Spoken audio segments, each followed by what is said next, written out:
இவங்க 2 பேரும் ஏதோ ஒரு வில்லேஜ் நோக்கி நடந்து போயிட்டு இருக்காங்க. போற வழியில ஒரு இன்னும் இருக்குது. அதை பார்த்து நம்ம ஹீரோ கிட்ட கணப்பா இருக்குதுமா, நம்ம இங்க கொஞ்சம் ரெஸ்ட் எடுத்துட்டு போலாமா அப்படின்னு சொல்லிட்டு கேட்க, பயப்படுவா. விட்டா காசு எல்லாத்தையும் வீண் பண்ணிடுவாரோ அப்படின்னு சொல்லிட்டு யோசிக்கும் போது, இவனை கவலைப்பட வேணாமா, நான் ஒன்னும் ஆல்கஹால் எல்லாம் குடிக்கிறது கேட்க மாட்டேன், நமக்கு சும்மா கொஞ்சம் ரெஸ்ட் எடுத்துட்டு மட்டும் போலாம் அப்படின்னு சொல்லிட்டு சொல்ல, இன்னும் ஒத்துக்கிற ரெஸ்ட் எடுக்கிறதுக்காக அதுக்கடுத்து அந்த ஹோட்டல் இருக்கிறவங்க கிட்ட 2 டங்கு ஆர்டர் பண்ணிட்டு ரெஸ்ட் ரூம் ஏதாவது இருக்கா அப்படின்னு சொல்லி கேட்க, அந்த ஹோட்டல் நடத்துறவங்களும் உள்ள கூட்டு போய் எங்க ரெஸ்ட் ரூம் இருக்கு அப்படின்னு சொல்லிட்டு காமிக்கிறாங்க. ஹீரோ அப்பவே நோட்டீஸ் பண்ணிருப்பாரு, 2 நேரத்துல இருந்து கொஞ்சம் ஒரு மாதிரி தான் இருக்கா அப்படிங்கறத. அவகிட்ட கேட்கல, சாப்பிடாம இருக்கிறனால தான் இப்படி இருக்கா போல அப்படின்னு நினைச்சிருப்பாரு அவரு. போர் அடிக்கிறேன் அப்படின்னு அவர்கிட்ட ஒரு மேப் இருக்கும். அதை எடுத்து பாத்துட்டு இருக்கும்போது இடத்துக்கு துறை மாதிரி ஒருத்தர் இருக்காரு. நடந்து வந்து நம்ம ஹீரோக்கு முன்னாடி நிக்க, ஏக்குள்ள நீங்க கொஞ்சம் வெளிச்சத்தை மறைச்சிட்டு இருக்கீங்க, நீங்க சைடு பண்ணிட்டீங்கன்னா நல்லா இருக்கும் அப்படின்னு சொல்லிட்டு நம்ம ஹீரோ அவர் அனுப்பிவிட, இப்போ பார்த்தா நம்ம ஹீரோ கிட்டே வந்து உட்காந்துட்டு அது நல்லா இருக்குப்பா அப்படின்னு சொல்லுவான். இப்போ பாக்குறது என்னடா இன்ட்ரெஸ்ட் அப்படின்னு நம்ம ஹீரோ திருப்பி சொல்லும்போது, மேப்ல எதுவும் இன்ட்ரெஸ்டிங்கா கிடையாது, அதுல இருக்கக்கூடிய மார்க்கிங்ஸ் தான் எனக்கு இன்ட்ரெஸ்டிங்கா தெரியுது அப்படின்னு ஏதோ சொல்றான். ஏன்னா இப்ப இவங்க இருக்காங்களே இந்த யூனிவர்சிட்டி, அங்க இருக்கக்கூடிய இட்டோரியோ பிரான்ச், இட்டோரியோவால கைப்பற்றப்பட்ட டோஜோக்கள் நான் பார்த்து கரெக்டா மார்க் பண்ணி வச்சிருக்கீங்க அப்படின்னு நம்ம பார்த்து சொல்லும்போது, ஆனா ஒன்னு சாதாரணமான மார்க் தான் நினைச்சா, உனக்கு நிறைய விஷயம் தெரிஞ்சிருக்கேன் அப்படின்னு நம்ம ஹீரோ கேட்கும்போது, 2 பேரும் யாரை தேடி போயிட்டு இருக்கீங்க அப்படிங்கிறது எனக்கு தெரியும், அவன் வந்து எங்க இருக்கான் அப்படிங்கறது எனக்கு தெரியும் அப்படின்னு சொல்லுவோம். ஹீரோட நமக்கு அடுத்த கத்தி வச்சுட்டு யாராங்க அப்படின்னு சொல்லிட்டு கேட்க, அவன் இன்ட்ரோடியூஸ் பண்ணிக்கிறான். என்னோட பேர் வந்து ஈக்குசுமே,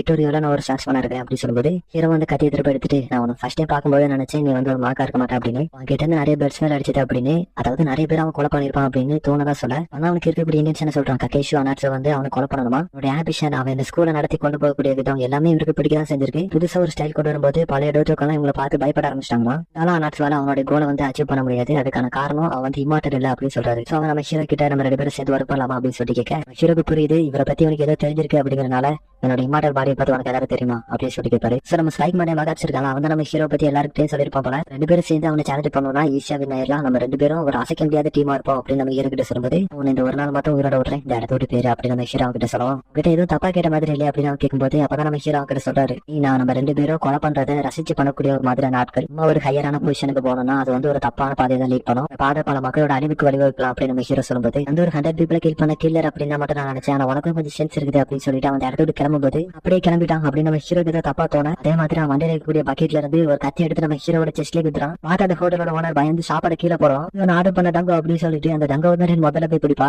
ஹீரோவுமே அவன் நைஃபை வச்சு குத்தும் போது அவரோட சோட வச்சு திருப்பி குத்திருப்பாரு. அப்படியே நம்ம என்ன பார்த்து, என்ன விட உனக்கு சாப்பாடு முக்கியமா போச்சுல அப்படின்னு சொல்லி கேட்க, நறுக்கு அடிச்சு நம்ம ஹீரோக்கு பாடி ரெக்கவர் ஆயிரும். அந்த மண்டை இறந்துட்டான் போல, என்னோட இம்மார்டல் பாடி அப்படிங்கிறது அவனுக்கு தெரியல, அப்புறம் எதுக்காக என்ன அட்டாக் பண்ண வந்தான் அப்படின்னு சொல்லிட்டு இருக்கும்போது கிறுக்கனா இருப்போம் போல அப்படின்னு சொல்லிட்டு அந்த ஹோட்டலோட ஓனர் கிட்ட கிளீன் பண்ற வேலையை நாங்க பாத்து வரோம், நீங்க ஒன்னும் பயப்பட வேணாம் அப்படின்னு சொல்லுவோம். அவங்க ஏதோ ஒன்று பார்த்து பயந்து விடுறாங்க. இன்னும் நம்ம ஹீரோ கூப்பிட்டு அங்க பாருங்க அப்படின்னு சொல்ல, என்னன்னு சொல்லி பார்த்தா இறந்துட்டு நினைச்ச அந்த மண்டையில கொஞ்சம் கொஞ்சமா எந்திரிக்க ஆரம்பிக்கிறான். நான் அவங்க அப்பவே சொன்னல, நம்ம 2 பேரும் சேர்ந்தனா ஒரு நல்ல அண்டர்ஸ்டாண்டிங் வரலாம் அப்படின்னு நம்ம ஹீரோ பார்த்து ஒரு மாதிரி சொல்ல, நீ அந்த கிளவி மீட் பண்ணியாரா அப்படின்னு நம்ம ஹீரோ கிட்ட கேட்கும்போது, இன்னைக்கு என்ன தோணுதுன்னா அந்த கிளவி இட்டோரியோ கூட சேர்ந்துட்டா அப்படின்னு சொல்லி யோசிப்பா. அவன் அதுக்கு என்ன சொல்றானா, அந்த இட்டோரியோ ஆரம்பிக்கிறதுக்கு முன்னாடி 200 வருடங்களுக்கு முன்னாடியே இந்த இம்மார்டலா இருக்கிறேன் அப்படின்னு சொல்லும்போது, கருத்து இவனுக்கு 5 வயசு 30 குழந்தைகள் கிட்ட இருந்ததாவும், எல்லாருமே கண்ண முன்னாடி ஒவ்வொருத்தரும் இறந்து போக இவனால ஒண்ணுமே பண்ண முடியாம இருந்ததும், கருத்து நம்ம ஹீரோ கிட்ட அந்த வளையத்தில் எதுவுமே இம்மார்டல் கிடையாது, அதை இன்னைக்கு நைட்டு நீ புரிஞ்சுப்பா அப்படின்னு சொல்லிட்டு இந்த இடத்த விட்டு கிளம்பிட்டு நம்ம ஹீரோட செஸ்ட்ல கத்தி எடுத்து கொடுத்திருப்பாங்க. அவரோட செஸ்ட்ல காயம் பட்டிருந்தல, அது வந்து ஹீல் ஆயிடுச்சு அப்படின்னு நினைச்சா இனிமே ஹீல் ஆகல, சில மலமலன்றது வந்துட்டு இருக்கு, அது வந்து நிக்கிற மாதிரி தெரியல. இதை நம்ம ஹீரோ ஒரு மாதிரி பாத்துட்டு இருக்கோம். அன்னைக்கு நைட் அவர் தங்கி இருக்கக்கூடிய ரூம்ல இருந்து அலற மாதிரி சவுண்ட் கேக்குது. பார்த்தா அவர் உடம்புல இதுக்கு மாதிரி பட்ட காயம் எல்லாம் ஓப்பன் ஆகி மலமலன்றது வர ஆரம்பிக்குது. பாத்தரி நீங்க என்னதான் நடக்குது அப்படிங்கறதே புரியாம அலறிட்டு இருப்பா.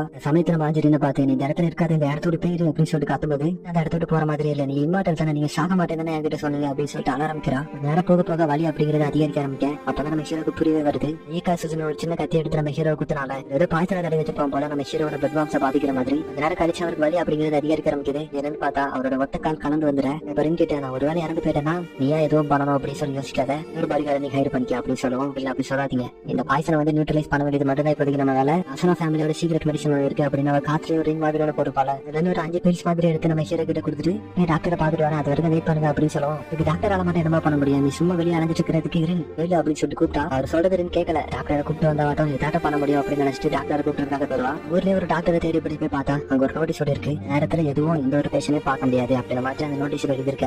உட்காந்துரும். அப்படி டாக்டர் வந்தா மட்டும் அவங்களால என்ன பண்ண முடியும், அஞ்சோட நார்மல் பாடி கிடையாது அப்படின்னு சொல்லிட்டு அந்த இடத்துல இருந்து அழுதுட்டு இருக்கும்போது ஹோப் கிடைக்கிற மாதிரி அந்த சமயத்துல ஒரு குரல் கேக்குது. என்னன்னு பார்த்தா நம்ம கிழங்கு அந்த இடத்துக்கு வந்துட்டாங்க. நம்ம பாட்டி அந்த இடத்துல இருந்து தூக்கிட்டு போகும்போது எல்லா விஷயத்தையும் சொல்றா. பாட்டியும் கேட்டுட்டு அவன் அந்த சிசுமா ஈக்கோ அப்படின்னு ஒரு பெரிய பிரச்சனையா தான் இருக்க முடியும், சீக்கிரமா போ அப்படின்னு அந்த பாட்டி சொல்ல, இனிமே ஸ்பீடா அந்த பாட்டி தூக்கிட்டு ஓட ஆரம்பிக்கிறா. இங்க நம்ம ஹீரோ கிரீன் கொடுத்த மருந்து வந்து ஒர்க் ஆயிட்டு போல, பாடி பர்சி ஓட்டி வச்சுட்டு இவன் எங்க போனா அப்படின்னு சொல்லி வச்சுட்டு இருக்க. அந்த இடத்துக்கு யாரும் வர மாதிரி சவுண்ட் கேட்கும். இவரு ரின் எனக்கு டாக்டர் எல்லாம் ஒன்னும் தேவையில்ல அனுப்பிட்டு சீக்கிரமாவா ஒரு பிரச்சனை இல்ல அப்படின்னு சொல்லும்போது அந்த சைட் இருந்து ஒரு சவுண்ட் இருக்காது. இவருக்கு வந்து ஏதோ தப்பா தோண ஆரம்பிக்குது. இவரோட ஸ்வாட் எடுத்துட்டு வந்து கதவை திறந்து பார்த்தா இடத்துல ரின்னோட கிண்ணம் மட்டும் இருக்கும், ஆளை காணும். அதே சமயத்துல அந்த இடத்துல ஒரு நோட்டீஸ் விட்டுட்டு போயிருக்காங்க. அந்த நோட்டீஸை பார்த்த பிறகுதான் இவருக்கும் புரியுது அந்த சுஷ்மா அப்படிங்கிறவன் தான் தூக்கிட்டு போயிருக்கான் அப்படிங்கிறது. நான் என்ன சொன்னாலும் இவன் கேட்கவே மாட்டேங்கிறேன், இப்போ மாட்டிக்கிட்டா பாரு அப்படிங்கிற மாதிரி ஒரு கருப்புல இருக்க. அப்புறம் வந்து சேர்ந்து கட் பண்ணா அந்த ஊருக்குள்ள ரிவர் ஓடிட்டு இருப்பாங்க. அதுக்கிட்ட ஒரு உட்கோஸ் மாதிரி ஒன்று இருக்கு. குள்ள யாரோ குடிய போட்டு போறாங்க. யாரும் பார்த்தா நம்ம கேள்வி அந்த ஈக்கு சுத்தமா இருக்காங்க. அவன் நம்ம ரெண்டா பிடிச்சு வச்சிருக்கான். சொன்ன மாதிரி எல்லாத்தையும் அந்த இடத்துல செட் பண்ணி வச்சுட்டு வந்துட்டேன். இப்போ அவன் என்கிட்ட திருப்பி கொடு அப்படின்னு சொல்லிட்டு பாட்டி வந்து அவன் கிட்ட ஏதோ கேக்குது. என்னன்னு பார்த்தா அந்த பாட்டியோட பேரனை தூக்கி வச்சு இதெல்லாம் பண்ண சொல்லி மிரட்டி இருக்கான் அந்த பையன். என்ன மன்னிச்சிருமா, எனக்கு வந்து வேற வழி இல்ல, இல்லாட்ட என்னோட பேரனை கொண்டுருவேன் அப்படின்னு சொல்லி மிரட்டினாமா அப்படின்னு அவங்க சைடு இருக்குது. சொன்னதும் ரெண்டுக்கு வந்து கொஞ்சம் கடுப்பா தான் இருக்கும். நாங்க மாஜி என்ன கண்டிஷன் இருக்காரு அப்படிங்கிறது வரைக்கும் தெரியாது. சோ அவரோட மனசு கொஞ்சம் சாந்தப்படுத்திட்டு இடத்தோட பேருங்க சீக்கிரமா இந்த இடத்துல தப்பிச்சு போங்க அப்படின்னு சொல்லுவோம். அவங்களோட பேரனை தூக்கிட்டு அந்த இடத்துல தப்பிச்சு போக சரி உங்ககிட்ட ஒரு விஷயம் மட்டும் கேட்கணும் அப்படின்னு சொல்லிட்டு அவங்க கிட்ட வந்து கேட்கறா. அதே காப்பாத்த வேற எந்த ஒரு வழியும் கிடையாதா, அந்த பாய்சனுக்கு எந்த ஒரு ஆக்சிடென்டோ கிடையாது அப்படின்னு சொல்லிட்டு கேட்க இந்த பாய்சனே அவங்க கொஞ்சம் ரீசெண்டா தான் கண்டுபிடிச்சு போல. ஸ்கேட் பிளட் வாம்ஸ் அவங்களோட பாடியில ஏதாவது டேமேஜ் ஏற்பட்டிருந்தா பாடி டிஷ்யூ ஃபார்ம் பண்ணி அதை வந்து சேர்க்கும். அந்த பாய்சன் வந்து அந்த ஸ்கேட் பிளட் வாம்ஸோட எஃபிஷியன்சி கொஞ்சம் கொஞ்சமா குறைச்சு விட்டு அதை கொஞ்சம் கொஞ்சமா அழிக்க ஆரம்பிச்சிடும். குணப்படுத்த எந்த ஒரு மருந்தும் கிடையாது அப்படின்னு சொல்லிட்டு கிட்ட இருந்து கடனை தூக்கிட்டு வெளியே போறான். கதறு அப்படி பண்ணிடாது, அவங்க என்னடா பண்ண போறோம் அப்படின்னு சொல்லிட்டு கதறினா எதுவும் கேட்கற மாதிரி இல்ல. வெளியே போயிட்டு கொஞ்ச நேரம் கழிச்சு திரும்ப வருவா. அவனோட பிளேடு ஃபுல்லாவே பிளட்டா இருக்கும். சோ எனக்கு புரிஞ்சிடும் இதுக்காக அவங்க ரெண்டு பேரும் கொலை பண்ண அவங்க என்னடா பாவம் பண்ணாங்க அப்படின்னு சொல்லிட்டு ஆரம்பிக்க. தெரிஞ்சுக்கணும்னு ஆசைப்பட்டனா நீ அதை புரிஞ்சுக்க அப்படின்னு சொல்லிட்டு நாக்குல அந்த கத்தி எடுத்து கேட்டுட்டு ஒரு விஷயம் சொல்ல ஆரம்பிக்கிறான். வந்து ஒரு போர்ல கலந்துகிட்டதான் ஃபர்ஸ்ட் மென்ஷன் பண்ணால அந்த போர்ல வந்து நிறைய பேர் இறந்து போனாங்களா, உனக்கு க்ளோஸ் ஆகுவாங்க. அது மட்டும் இல்லாம இவனே பல 1000 பேரை கொலை பண்ணிருப்பேன் அப்படின்னு சொல்றான். இருந்த போதிலும் இவன் சப்போர்ட் பண்ணி ஒரு சைடு சண்டை போட்டாங்க. அவங்க வந்து எனிமி கிட்ட சரண்டராக நாங்களா அந்த ரெண்டு சைடு இருந்தாங்கல்ல அவங்களுமே உடஞ்சு போறாங்களாம். அதே மாதிரி என்னோட ஃபேமிலியுமே கூட கொஞ்ச காலத்துல அவங்க ரெண்டு சைடுமே தோத்து ஒரு புழு மாதிரி போனதாவும் ஒரு புழு மாதிரி வளர்ந்து வந்து ஒரு புழுவா தான் காணாம போவோம் அப்படின்னு சொல்ல எடுத்து அவனோட கையை கட் பண்ணிட்டு இந்த ரதத்தை குடி இம்மார்டல் ஆகிறதுக்கான சான்ஸ் இருக்கு அப்படின்னு. இம்மார்டல் ஆயிட்டேன்னா உலகத்துல சாவு அப்படிங்கிறது மீனிங்லெஸ்ஸே இல்லாதது அப்படிங்கறத எனக்கு புரிஞ்சுட்டேன். இந்த மாதிரி உனக்கு ரிவெஞ்ச் மேட்டர் உனக்கு ஈஸியா அப்படின்னு கிட்ட சொல்லும்போது அவ்வளவுதான் அழுதுகிட்டே அந்த இதை ட்ரிங்க் பண்ணலாமா வேணாமா அப்படின்னு சொல்லி வச்சுட்டு சடனா அந்த டோரை உடச்சிக்கிட்டு ஒரு கத்தி அவன் கழுத்துக்கிட்டே வந்து குத்தோம். பார்த்தா நம்ம ஹீரோ பார்த்த உடனே ரெண்டு வந்து அவ்வளவு ஹேப்பியா இருக்கும். ஹாப்பினஸோட வெளிப்பாடு அவரை பார்த்து கதிர்கதி வருவா. ஒரு சின்ன பொண்ணு அள வச்சுட்டு இருக்கேன் நீ ஒரு ஆம்பளையாரா அப்படின்னு சொல்லிட்டு நம்ம ஹீரோ அவனை பார்த்து கேட்க வந்து ரெண்டு கட்டி வச்சிருப்பாங்க. அதை கட் பண்ணும்போது நம்ம ஹீரோ பார்த்து ஒன்று சொல்லுவான். ஏன்னா வந்து ஒரு இமாட்டலா இருக்கும்போது அவனுக்கு நெருக்கமானவங்க எல்லாரும் அவன் கண்ணு மேலே இறந்து போறதை வந்து பார்க்க வேண்டியது இருக்கும். அதனால அதே மாதிரியான ஒரு இமாட்டல தான் இத்தனை நாள் தேடிட்டு இருந்தாவும் அது இப்ப கிடைச்சதாவும் சொல்ல தம்பி எனக்கு உன்னோட வைஃபா இருக்கிறதுக்கு ஐடியாவே இல்லை அப்படின்னு நம்ம ஹீரோ சொல்ல நம்ம ஹீரோ கிட்ட ஓடி வந்து அவன் அவங்க ரெண்டு பேரும் கொலை பண்ணிட்டான் அப்படின்னு சொல்லிட்டு அழுதுகிட்டே சொல்ல இல்ல நீ உனக்கு கவலைப்படவனா அந்த பாட்டியோட கதை முடிஞ்சிருச்சு. ஆனா அந்த பையன் உயிரோட தான் இருக்கிறான். இவ்வளவு கவனியா இருக்குன்னா அந்த பையனை போய் முதல்ல பாரு அப்படின்னு சொல்லிட்டு அனுப்பிவிட ரெண்டு பேர் பார்த்தா அந்த பாட்டியை கண்டந்தரமா வெட்டி போட்டுருக்கான். அந்த குழந்தைக்கு ஒன்று அகில சோறு அந்த குழந்தைய தூக்கிட்டு திரும்ப வரும்போது இது பேர் இமாட்டல்ல மாத்தி மாத்தி குத்திட்டு ரத்த கிளறியே கிடப்பானுங்க. கெசுமே இருக்காங்க ரெண்டு மூணு டைலாக் பேசிட்டு உன்னோட கதை முடிக்கிறேன் அப்படின்னு சேடுல அந்த பாய்சனை ஊத்திட்டு நம்ம ஹீரோ அட்டாக் பண்ண ஆரம்பிக்கிறான். இப்ப நம்ம ஹீரோ அடிக்கிறத தடுத்தாலும் அவரோட உடம்புல ஆல்ரெடி பாய்சன் இருந்ததுல மரத்துல போய் விழுந்ததும் அவரோட வாயில இருந்து ரத்த வரும். சோ இதுக்குமே புரிய வருது வந்து என்ன ஃபுல்லா ஹீல் ஆகல அப்படின்னு நம்ம ஹீரோட கதையை முடிச்சிடலாம் அப்படின்னு சொல்லிட்டு கிட்ட வரும்போது பின்னாடி இருந்து என்னோட சவுண்ட் கேட்கும். இவன் வந்து 200 வருடமா வாழ்ந்துட்ட உனக்குன்னு சொல்லிக்க ஒரு இதனை பின்னாடி விட்டுட்டே வரல இந்த இடத்துல உன்னோட வாழ்க்கையை முடிச்சுக்க அப்படின்னு சொல்லிட்டு அவன் கிட்ட இருக்கக்கூடிய அந்த 10 நேரம் தூக்கி வீசும்போது அவன் ஈஸியா தடுத்துட்டாலும் பின்னாடி பார்த்தா நம்ம ஹீரோ இப்ப காணும் ஓடிச்சேரா அப்படின்னு சொல்லிட்டு பின்னாடி திரும்பி பார்க்கும்போது